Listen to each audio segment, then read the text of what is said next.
Hello good morning दोस्तों। जैसे कि आप लोग जानते हैं कि कल आज है 16 तारीख, कल है 17 तारीख। तो 17 तारीख को जो है MA फर्स्ट सेमेस्टर वालों का जो कला से पढ़ रहे हैं, आर्ट से पढ़ रहे हैं, उनका है पेपर। ठीक है, दर्शन शास्त्र, सौंदर्य शास्त्र। ठीक है, तो चलिए पहले हम देख लेते हैं फिलॉसफी क्या होता है। फिर उसके बाद हम चर्चा करेंगे पूर्वी अवधारणा व पश्चिमी अवधारणा। समझे कुछ? सौंदर्य शास्त्र के पूर्वी व पश्चिमी अवधारणा की तुलनात्मक अध्ययन हम पढ़ेंगे। तो चलिए पहले हम देख लेते हैं फिलॉसफी। यहाँ हम लिख दे रहे हैं MA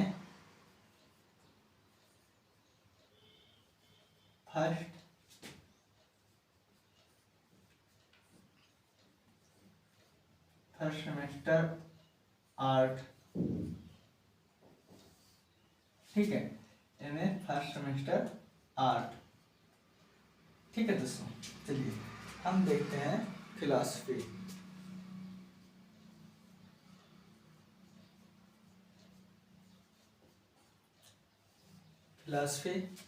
ठीक है, फिलॉसफी। अब देखिए ये जो फिलॉसफी है ये दो शब्दों से बना है।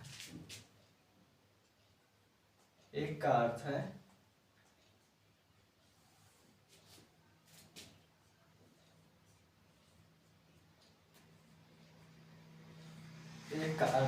क्या अर्थ है? एक का है फिलास, दूसरे का अर्थ है सोफिया। दूसरे का है सोफिया।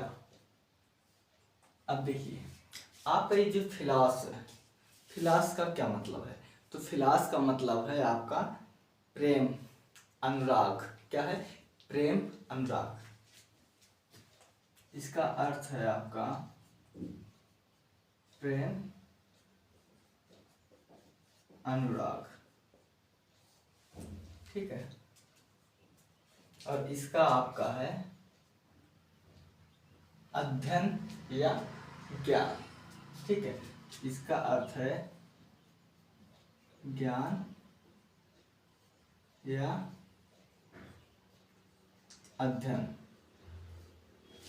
ठीक है, तो देखिए अब क्या हुआ कि किसी ज्ञान को प्यार से प्राप्त करना या अनुराग के साथ कोई चीज सीखना, कोई चीज धारण करना, किसी विषय में अध्ययन करना आपका कहलाएगा फिलॉसफी। ठीक है, आपका क्या कहलाएगा? तो ये आपका कहलाएगा फिलॉसफी। ये तो हो गया आपका अंग्रेजी शब्द में फिलॉसफी। ठीक है, अब हम जान लेते हैं हिंदी शब्द में फिलॉसफी क्या होता है। तो देखिए हिंदी शब्द में जो फिलॉसफी है इसको कहेंगे दर्शन शास्त्र। क्या? दर्शन शास्त्र। चलिए देखते हैं दोस्तों,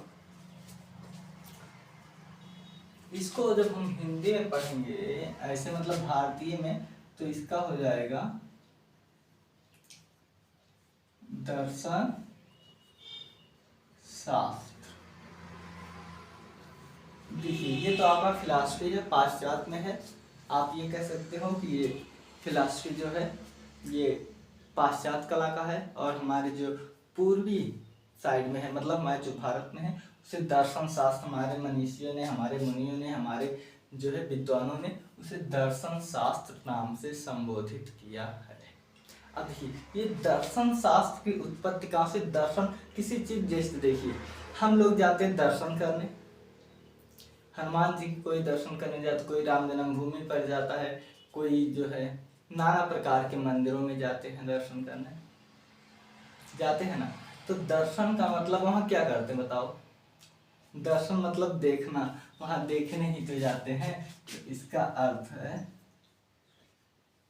दृश्य या देखना। ठीक है, दर्शन शास्त्र का अर्थ है देखना। अब देखिए इसको दर्शन शास्त्र कहते हैं दृश्य इति दर्शनम। क्या? देखिए इसे कहते हैं दृश्य इति दर्शनम। ठीक है, इसे क्या कहते हैं? इसे कहते हैं दृश्य इति दर्शनम। वीडियो में आ रहा है अच्छे से? हाँ, सब कुछ अच्छे से आ रहा है। अब देखिए, हम पहले चर्चा कर लेते हैं दर्शन शास्त्र पर। ठीक है, दृश्य इति दर्शन। देखिए यहाँ क्या हो रहा है, इसका अर्थ हो रहा है कि किसी ज्ञान को प्रेम के साथ, अनुराग के साथ अध्ययन करना आपका फिलॉसफी कहलाएगा। और यहाँ क्या है, किसी चीज को देखना। ठीक, किसी चीज को देखना। अब प्रश्न ये उठता है कि हम देखेंगे तो, लेकिन कैसे, किससे देखेंगे, क्या देखेंगे, क्यों देखेंगे? देखिए अब यहां से देखो, हम किससे देखेंगे, क्या देखेंगे और क्यों देखेंगे? बताइए, हम किससे देखेंगे? तो देखिए हमारे अंदर ज्ञानेंद्रियां हैं, है ना, हमारे अंदर ज्ञानेंद्रियां। अब देखिए किससे देखेंगे, तो हम इसे आंख से देखेंगे, सही बात। और क्या देखेंगे और क्यों देखेंगे? अभी झगड़े उगड़े हो तो आप पहुंच जाएंगे, उतना सही चीज नहीं देखेंगे जितना आप गलत चीज जो है पहुंच जाएंगे। ठीक है, अभी हम आपको बता रहे हैं, समझा रहे हैं, इसमें अच्छी चीज जो है सभी लोग नहीं पकड़ पाएंगे, लेकिन मैं गलती कहाँ कर रहा हूँ ये चीज लोग जरूर पकड़ेंगे। ये इसमें उनकी गलती नहीं है, ठीक है, क्योंकि आप जब फिलॉसफी करने लगोगे ना, दर्शन शास्त्र जब आप पढ़ने लगे ना, तो आप मोह माया से विरक्त हो जाओगे। क्या? आप मोह माया से तब विरक्त हो जाओगे। तो देखिए यहाँ जो है हम क्यों देखते हैं, देखिए हम क्यों देखते हैं, तो हम जो है सुख की प्राप्ति के लिए देखते हैं। क्या? सुख की प्राप्ति के लिए हम देखते हैं। हम सुख की प्राप्ति के लिए देखते हैं। ठीक है, मतलब देखिए आपका पाश्चात्य में और यहाँ भारत में अंतर क्या है? पाश्चात्य में जो है ये लोग ज्ञान, प्रेम से जो है ज्ञान अध्ययन करते हैं, और उसी जो ज्ञान को है हमारे यहाँ सुख से तुलना किया गया है कि हम सुख प्राप्त करते हैं। अब एक बात आप ये जान लीजिए, आप सुख प्राप्त करने के लिए भी आप दुख प्राप्त करते हो। क्या? आप सुख प्राप्त करने के लिए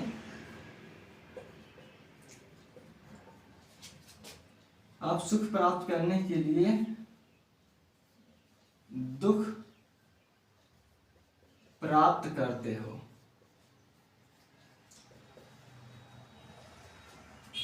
समझ में आया?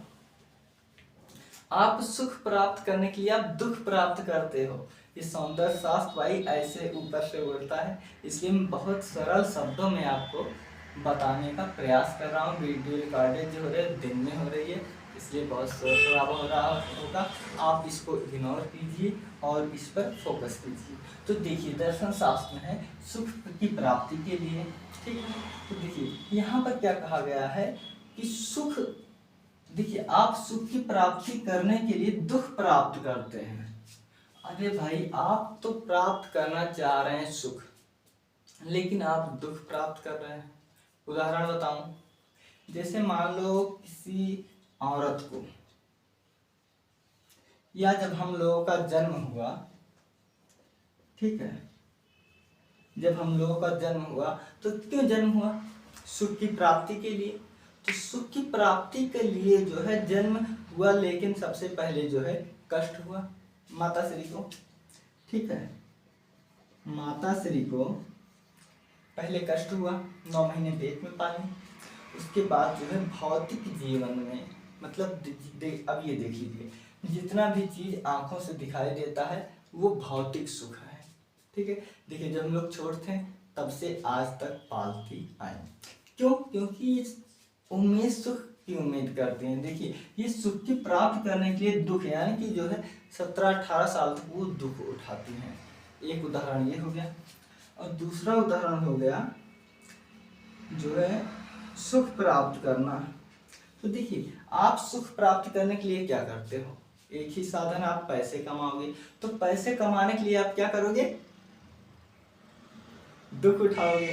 अब देखिए, जैसे विराट कोहली के पास, अक्षय कुमार के पास अपार धन है, बहुत पैसा है, पैसा है, लेकिन फिर भी ये दुख प्राप्त कर रहे हैं। कैसे? ये लोग जो है शूटिंग कर रहे हैं, एक्शन, लाइट, कैमरा, ऐसे करो, ये चीज यहाँ ऐसे करो, इसे दोबारा करो, इसे इस तरह से करो, बेचारे कर रहे हैं। क्यों? ताकि पैसे आए और सुख की प्राप्ति हो। तो यही है ना कि सुख प्राप्त करने के लिए दुख उठा रहे हैं। अब देखिए, हमारे पिताजी जो है, आप सभी के पिताजी जो है, ये चाहते हैं कि हम लोगों को, कि उनके बच्चों को किसी प्रकार का दुख ना हो। दुख ना हो मतलब सुख की प्राप्ति हो। तो उसलिए क्या कर रहे हैं? वो इतनी कड़कती धूप में जो है काम कर रहे हैं, तब पैसे आएंगे। लेकिन देखो, सुख की प्राप्ति तो बाद में होगी, लेकिन पहले हमें और आपको दुख की प्राप्ति हो रहा है ना, दुख की प्राप्ति। तो ये जो है ना, ये बेसिक चीज है। क्या? ये आपकी बेसिक चीज है जो आपको जानना अनिवार्य है। और इस विषय को और आगे डिटेल से जानोगे वो अनिवार्य होगा, क्योंकि जब वो अनिवार्य होगा तभी आपको एक फिलॉसफी, एक दर्शन शास्त्र का संबंध पता चलेगा। ठीक है। अब देखिए, अब इसके बाद ये तो हो गया, मैं आपको बता रहा था केवल जो है फिलॉसफी के बारे में। अब इसके पहले देखिए, एमए में जो आएगा आपका जो है पूर्वी और पश्चिमी देशों की तुलनात्मक अध्ययन, तो हम इसे मिटाएंगे, उस पर बात करेंगे। ठीक है। देखिए, तो देखिए, फिलॉसफी का पूरा अर्थ क्या होगा? फिलॉस मतलब प्रेम, अनुराग, इफा है, ठीक है। सोफिया मतलब ज्ञान, अवधारणा। और इसी फिलॉसफी को हिंदी में जो है दर्शन शास्त्र कहते हैं, हमारे भारत में दर्शन शास्त्र कहते हैं। ठीक है। तो दर्शन शास्त्र में जो है, इसका अर्थ है दर्शन मतलब देखना। जैसे आप किसी के दर्शन करने जाते हो, देवी माता के, तो वहां उनको देखते हो ना। तो देखिए, यहाँ कहते हैं दृश्य इति दर्शनम, देखना ही दर्शन है। ठीक है। और इससे क्या होगा? इससे सुख की प्राप्ति होती है। किसकी? सुख की इससे प्राप्ति होती है। अभी कोई पूछेगा आप झगड़े क्यों देखते हो, तो आप देखना तो नहीं चाहिए किसी के यहाँ। क्यों? तब क्यों? अच्छा लगता है, सुख की प्राप्ति होती है। ठीक है। देखिए, आप उसके बाद आप सुख प्राप्त करने के लिए दुख प्राप्त करते हो। अब चलिए हम देखते हैं पूर्वी पश्चिमी देशों की अवधारणा। ठीक है दोस्तों, देखिए, कल पेपर हम आपको में इतने बता देंगे कि आपका 80% आपको इसी से मिल जाएगा। क्योंकि जो आपका दर्शन शास्त्र है, वो अवधारणा है ना, ये कम से कम इसमें जो है 20 से 30 नंबर उठेंगे। ठीक है। तो हम देखते हैं पूर्व, चलिए हम पूर्वी लिख देते हैं पूरा। ठीक है। पूर्वी व पश्चिमी देशों की तुलनात्मक अध्ययन।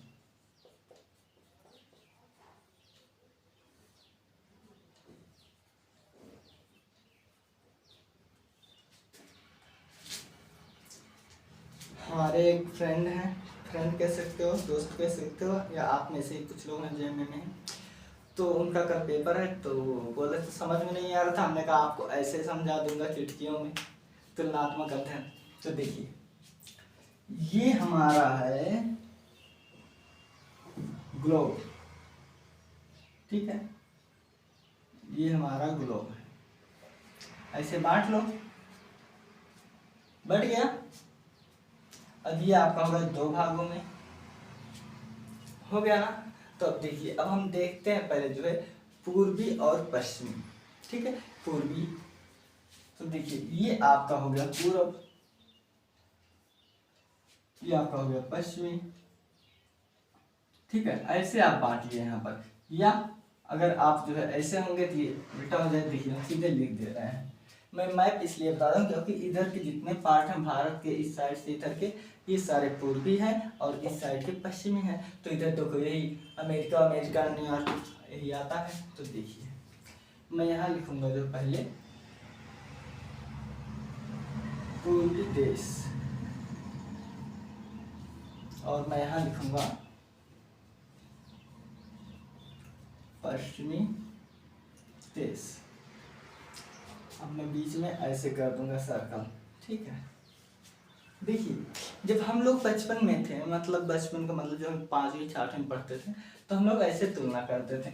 एक साइड ऐसे लिख के पता लगा इधर सजीव लिखना है, इधर निर्जीव लिखना है, तो हम सजीव को इधर लिखते थे, निर्जीव को इधर। ये जो बचपन की ट्रिक थी, ये जो छोटे छोटे क्लास में, कक्षाओं में हम लोग सीखते हैं, ये चीज़ बहुत उपयोगी है, ये अभी भी काम आती है। ठीक है, तो इसको जानना अति आवश्यक है। तो पहले हम देख लेते हैं पूर्वी देश। पूर्वी देश में आपका आएगा चीन, जापान, इंडोनेशिया, भारत, ये सब पूर्वी में आएगा। पहले नंबर 1 पर भारत,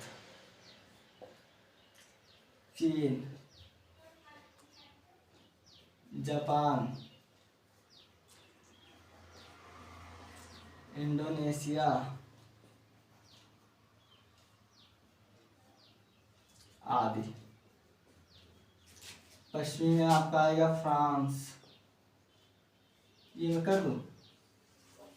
ठीक है, आएगा फ्रांस, इटली, फ्लोरेंस, वैसे ये इसी के अंतर्गत है। ठीक है, अमेरिका,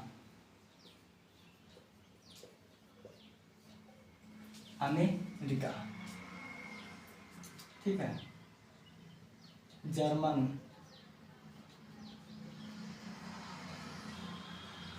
ब्रिटिश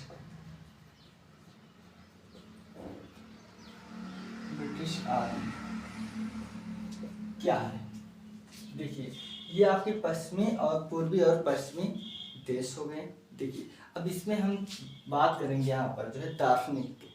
ठीक है, तो यहाँ पर जो वो हुई है काला समीक्षक, तो यहाँ पर John Marshall, Stella Christmas, Stella Cambridge,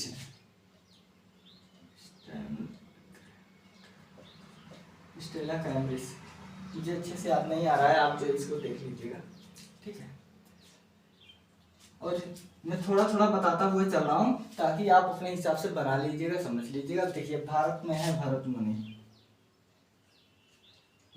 मुनि, ये प्रथम है। ठीक है, आपके भरत मुनि हो गए, विवेकानंद हो गए, आनंद कुमार स्वामी हो गए, आनंद कुमार स्वामी। इनका जन्म श्रीलंका में हुआ था, जानते हैं। अब देखिए आपको जितना याद आएगा जो है,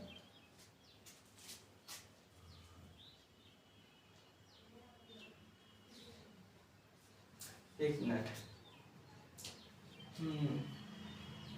यहाँ तो ठीक है। हाँ, ये चीज जो है, देखिए ये चीज इधर रहेगा, मैंने ध्यान नहीं दिया, सॉरी। देखिए यहाँ रहेंगे भरत मुनि, क्योंकि ये पूर्वी है ना, हम भारत की बात कर रहे हैं, तो ये भरत मुनि। उसके बाद है आनंद कुमार स्वामी, मैं सीधे लिख दे रहा हूँ A.K. स्वामी, और मैं यहाँ लिख रहा हूँ विवेकानंद हो गए, गांधी जी हो गए, मैं आद कर दे रहा हूँ। अब यहाँ है जो है जॉन मार्शल, स्टेला कैम्ब्रिज, ठीक है, इत्यादि। देखिए अब मैं मूल चीज पर आ रहा हूँ। किस पर? अब मैं मूल चीज पर आ रहा हूँ।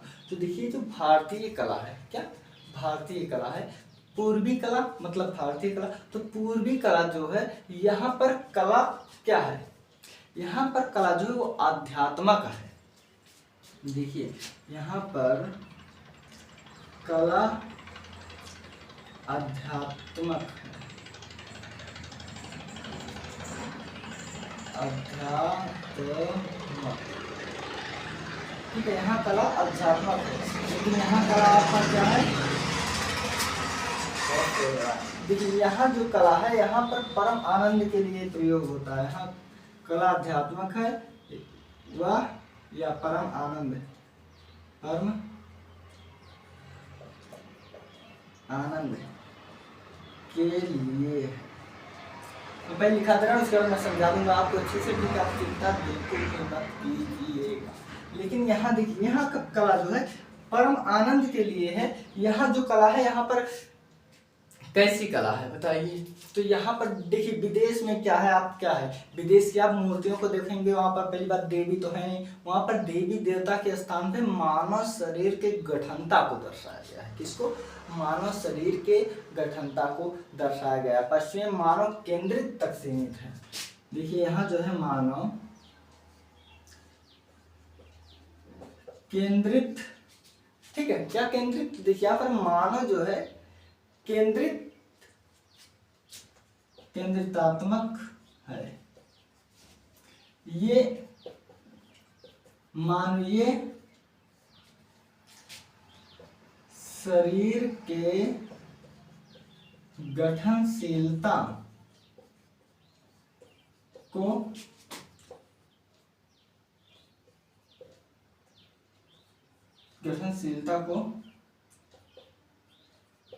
प्राथमिकता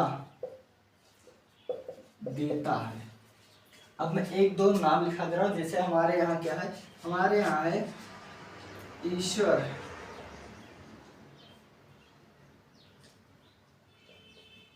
देवी व देवता। तो हमारे यहाँ ईश्वर और जो देवी देवता है इनको सुसज्जित जो है देवी स्वरूपा यानी शक्ति का जो है आदर्श मानती हैं। देवी देवता को शक्ति का प्रतीक मानती है। और यहाँ की कला जो है वो आदर्शवाद कला है। क्या, यहाँ आदर्शवाद कला है, आदर्शवाद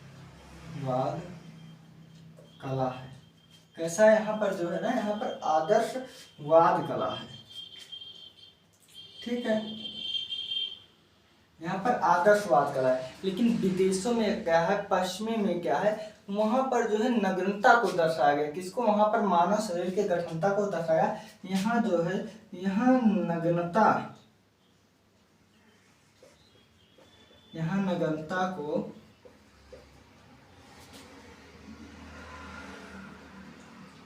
दर्शाया गया है।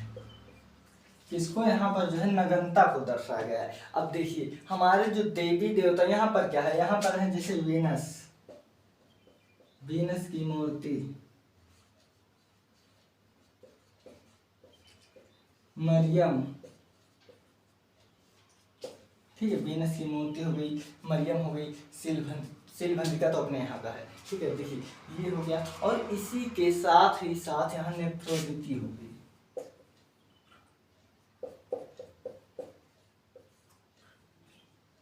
ठीक है, अफ्रोदिति हो गई।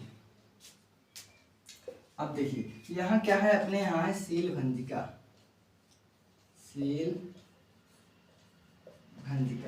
ग्वालियर में है। और उसके बाद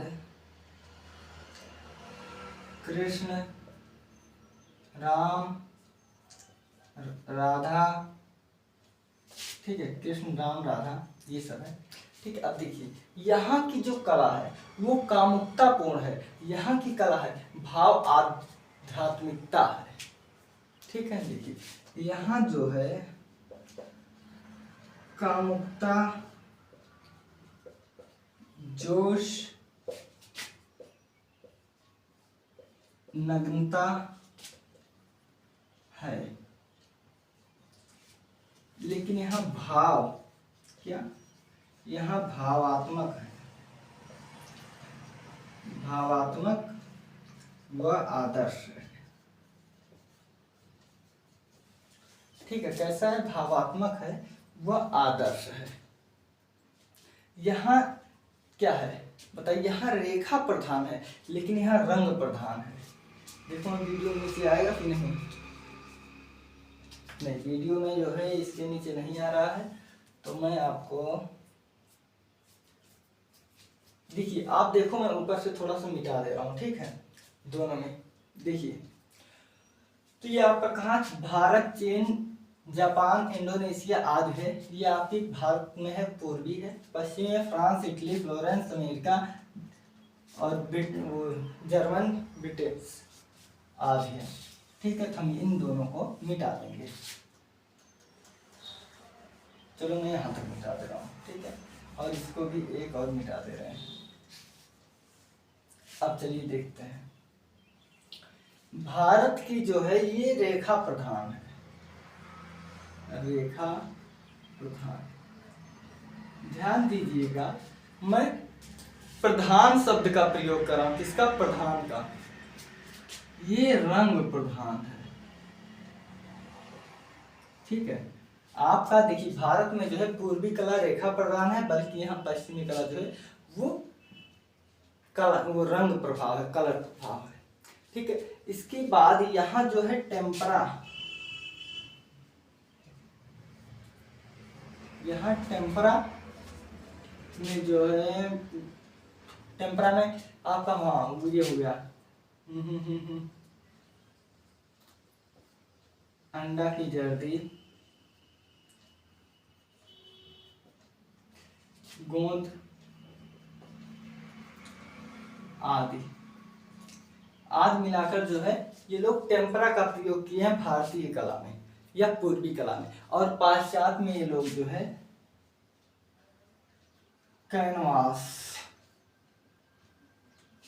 का अधिक प्रयोग किए हैं। और इसके बाद देखिए, अब मूल चित्र देखिए, यहाँ पर जो है, यहाँ पर बड़ी बड़ी चित्रें बनी। ठीक है, यहाँ पर जो शुरुआत हुई,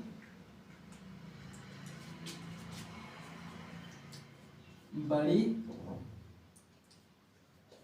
चित्र बनी। पाश्चात्य में आप जितने भी चित्र देखो बड़ी बड़ी, लेकिन अपने यहाँ जो है पोथी शुरू हुई ताम्रपत्र पर, वट पत्र, ठीक है, ताम्रपत्र पर, यानी कि जो पोथी से शुरू हुई, मतलब एक छोटे स्तर से यहाँ की कला शुरू हुई, लेकिन वहाँ की कला जो है बड़े बड़े होते थे। ठीक है, यहाँ जो है, यहाँ अंतर्मुखी कला है। क्या? अंतर्मुखी। यहाँ कला है अंतर्मुखी, लेकिन यहाँ है बाह्यमुखी। ठीक है, यहाँ अंतर्मुखी कला है और यहाँ जो है, यहाँ बाह्यमुखी कला है। तो यहाँ जो है पोथी से शुरुआत होती है, यहाँ बड़े बड़े कैनवास से बड़े बड़े कार्यों में हुई है। ठीक है, अब यहाँ क्या है? देखिए, यहाँ तो आपका चीन हमारे में ही आएगा। यहाँ अब मैं ऐसे देख लो, मैं ऐसे बता रहा हूँ। यहाँ के जो कलाकार हैं, राजा रवि वर्मा हो गए, राजा रवि वर्मा हो गए, अवनी हो गए, नंदलाल हो गए। लोग प्रसिद्ध कलाकार हैं। मुनि में आपके भरत मुनि हो गए, जो सर्वप्रथम है, बहुत ही प्रसिद्ध है। ये देसी पूरा मुनियों का है। ठीक है, और यहाँ पर आपके हो गए विंची, माइकल एंजेलो आदि, मतलब बहुत नाम है। अब देखिए मैं क्या, अब मैं क्या बताने जा रहा हूँ। आप इतना लिखोगे बहुत हो जाए, बाकी आप बना लोगे। अब मैं आपको समझाने का प्रयास करूंगा। देखिए, भारत में जो है कला से परम आनंद की प्राप्ति होती है। किसकी? कला से परम आनंद की प्राप्ति होती है। यही जो भी कृति आप बनाते हो, उससे अगर आपको आनंद प्राप्त होता है तो वही कला है। ठीक है, और यहाँ की कला देखिए, ईश्वरीय को ईश्वर देवी देवता को शक्ति का प्रतीक मानते हैं, हम लोग उन्हें पूजते हैं, ठीक है। और ये लोग जो है देवी देवता को नहीं मानकर ये लोग मानवीय शरीर की गठनता पर देते हैं। वहाँ स्त्री बनेगी तो उसके स्त्री या पुरुष उनके गठीले पूरे बदन को बनाएंगे, बहुत ही अति लोभी बनाएंगे। अति लोभी मतलब देखिए जिसे कामुकता पूर्ण बनाएंगे। आप उनको देखोगे ना तो आप काम वासना से जो है ओतप्रोत हो जाओगे, आपके अंदर काम वासना जागृत होगी। लेकिन अपने यहाँ भारत में जो है यहाँ देवी देवता को है दर्शाया गया है, आपको उनसे चैन सुख की प्राप्ति होगी, शांति मिलेगा। यहाँ नग्नता को भाई दर्शाया गया है, जबकि अपने यहाँ आदर्शवाद कला है।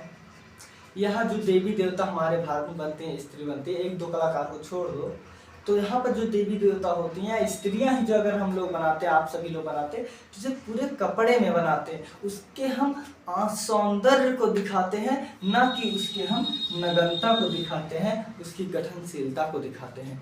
यहाँ जो पाश्चात्य वाले इनके देवी देवता सभी को आप बिना कपड़ों में ही पाओगे, समझ रहे हो ना, बिना कपड़ों में। और जब बिना कपड़ों में कोई चीज़ तब तक अच्छी लगती है जब तक आपके अंदर कामुकता रहता है।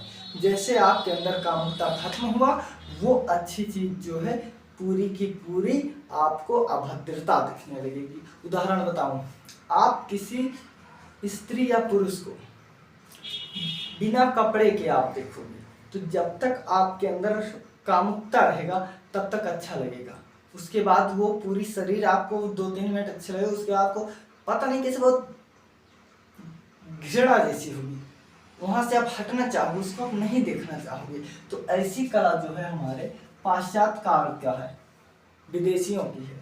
लेकिन अपने यहाँ है, अपने यहाँ कपड़े उपड़े जब पहन लेते हैं स्त्री या पुरुष बहुत अच्छे लगते हैं, ठीक। इसके बाद ही इनकी जो मूर्तियाँ हैं वो भी नंगी हैं, लेकिन अपने यहाँ आदर्शवाद है। तो जैसे इनके यहाँ जो मूर्तियाँ कामुकता, जोश और नग्नता को दर्शाएगा, यही चीज़ मैं बता रहा हूँ, ठीक है। लेकिन अपने यहाँ जो है, अपने यहाँ देखिए कृष्ण राधा जी ये सब बनते हैं, कितने अच्छे कपड़ों में बनते हैं। देखिए आपको जो है राजा रवि वर्मा ने बनाया, कितने अच्छे अच्छे देवी देवताओं को बनाया है ना। तो यही है आपके पश्चिमी में और पूर्वी कला में अंतर। और अपने यहाँ जो है देखिए रेखा प्रधान है। अजंता इतना अच्छा है, अजंता एलोरा, सित्तनवासल गुफा, ये सब गुफा का, और मंदाकिनी मंदिर जो है, कोणार्क मंदिर, खजुराहो मंदिर, ये सब आपकी रेखा प्रधान है। और लेकिन यहाँ पर रंग प्रधान होते थे। जैसे आप मोनालिसा का चित्र बनाया गया है, कौन सा, मोनालिसा, तो इसको जो है ये है, देखिए ध्यान दीजिए, ये है 2D है, लेकिन दिखता 3D है। कैसे, यहाँ पर रंग प्रधान है, यहाँ पर छाया प्रकाश देकर उस शरीर के एकदम गोलाई को जैसे, जिसे हम ये बोलते हैं हाई रिलीफ में बना है एक शब्दों में। तो यहाँ पर जो है तो मोनालिसा 2D। देखिए बहुत विवादित ये क्वेश्चन है, मैं आपको कंफर्म कर दे रहा हूँ कि ये कोई भी चीज़ जब लंबाई और चौड़ाई में होती है, देखिए एक आयाम हो गया, एक ये, तो वो 2D होगा। और लेकिन यही अगर दिखाई जाएगी जो है 3D देखने में लगेगा, तो 3 आयाम दिखेगा लेकिन रहेगा 2D। तो देखिए यहाँ पर मैं यही चीज़ आपको बताना चाहता हूँ कि यहाँ पर जो है रंग प्रधान है और यहाँ पर रेखा प्रधान है, बस। इसके बाद यहाँ कैनवास पर बड़े बड़े चित्र बने हैं। देखिए अब आप जो है देखेंगे जैसे माइकल एंजेलो का, तो इतना बड़ा जो उन्होंने जो है उस, क्या नाम है उसका, माइकल एंजेलो ने, देखिए माइकल एंजेलो ने जो सिस्टाइन चैपल,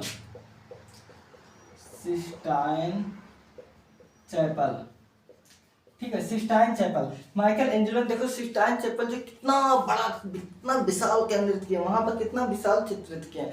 लेकिन यहाँ की कला जो है बड़े भारी भरकम दिखाए गए हैं। अब आप जब देखो गोथिक कला की, तो यहाँ गोथिक कला में देखेंगे जब आप, तो वहाँ बहुत बड़े बड़े मकान बने हैं, रोमनस का में मूर्तियाँ बड़ी बड़ी लंबी लंबी बनी है। लेकिन यही अपने यहाँ जो शुरुआत हुआ था वो आपकी पोथी, पटचित्र, लघु चित्र में जो है हुआ था। अपने यहाँ की कला कैसी अंतर्मुखी है, ठीक है। अपने यहाँ के अंतर्मुखी है, आध्यात्मिक है, लेकिन इन लोगों की बाह्यमुखी है, मतलब ये लोग बाहर दिखावा करते हैं। ठीक है दोस्तों, तो ये रहा आपका पूर्वी कला देश और पश्चिमी देश, यानी पूर्वी कला और पश्चिमी कला में अंतर। ठीक है, कल पेपर है, सेम आप जाकर छाप देना। आप देखिए एमए का मतलब क्या होता है। एमए का मतलब होता है मास्टर ऑफ आर्ट। आप एक मास्टर की तरह, आप एक अध्यापक की तरह सोचिए। ठीक है, तब आप सब कुछ अच्छा होगा। तो दोस्तों कैसा लगा, आप लोग जो एक दो बार पढ़ लीजिएगा।